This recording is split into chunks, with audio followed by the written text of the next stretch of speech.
नमस्कार। आज हम बात कर रहे हैं जगन्नाथ रथ यात्रा के बारे में। ये पुरी ओडिशा में होती है और बहुत ही भव्य, बहुत महत्वपूर्ण यात्रा है। हम कोशिश करेंगे कि इससे जुड़े कुछ खास तथ्य और इसका जो गहरा मतलब है उसे समझें। सबसे पहले तो रथों की बात करते हैं। ये जानना काफी दिलचस्प है कि इसमें सिर्फ एक नहीं बल्कि 3 रथ होते हैं।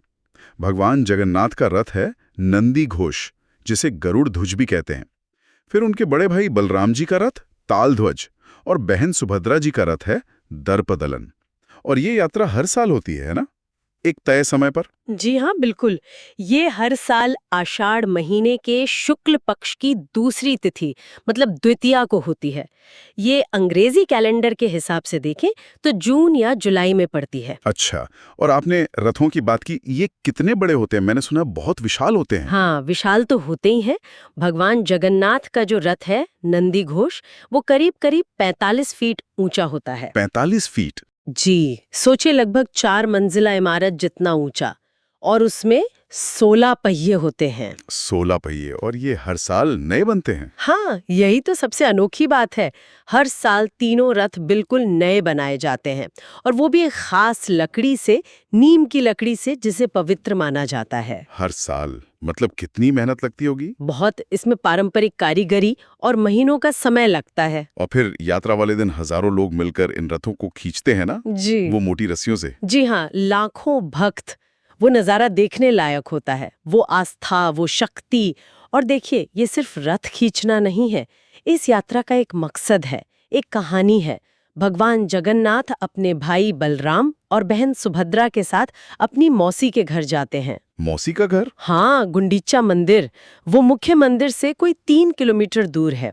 तो ये एक तरह से भगवान की वार्षिक यात्रा है 9 दिनों के लिए। अच्छा, 9 दिनों की यात्रा। हाँ, और ये सिर्फ दूरी तय करना नहीं है, ये भक्तों का समर्पण है, उनका प्रेम है भगवान के प्रति।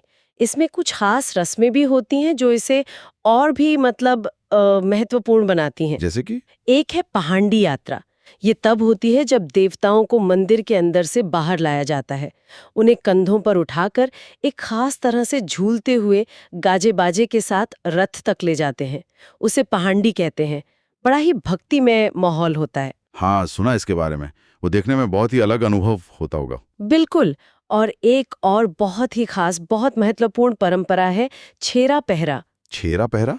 ये क्या है? इसमें जो पुरी के राजा हैं, गजपति महाराजा, वो खुद मतलब स्वयं सोने के हत्थे वाली झाड़ू लेकर तीनों रथों के आगे सफाई करते हैं। राजा खुद सफाई करते हैं? जी हाँ, रथ के मंच पर और सामने जमीन पर झाड़ू लगाते हैं, फिर चंदन का पानी छिड़कते हैं। ये दिखाता है कि भगवान के सामने सब बराबर है, राजा भी सबसे बड़ा सेवक है। वाह, ये तो बहुत बड़ी बात है।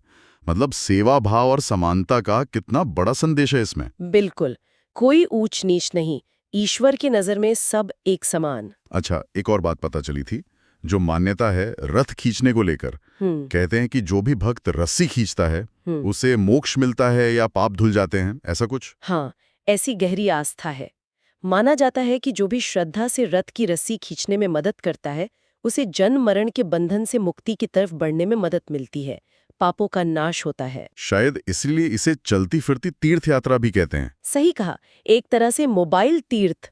ऐसा लगता है जैसे भगवान खुद चलकर भक्तों के पास आ रहे हैं, उन्हें आशीर्वाद दे रहे हैं। ये विचार ही कितना सुंदर है कि तीर्थ यात्रा सिर्फ एक जगह तक सीमित नहीं है। हाँ, बिल्कुल। और यही सब मिलकर ये जन आस्था, छेरा पेरा का संदेश, पहांडी का नज़ारा, रथ बनाने की कला, ये सब इस यात्रा को इतना अनोखा बनाती हैं।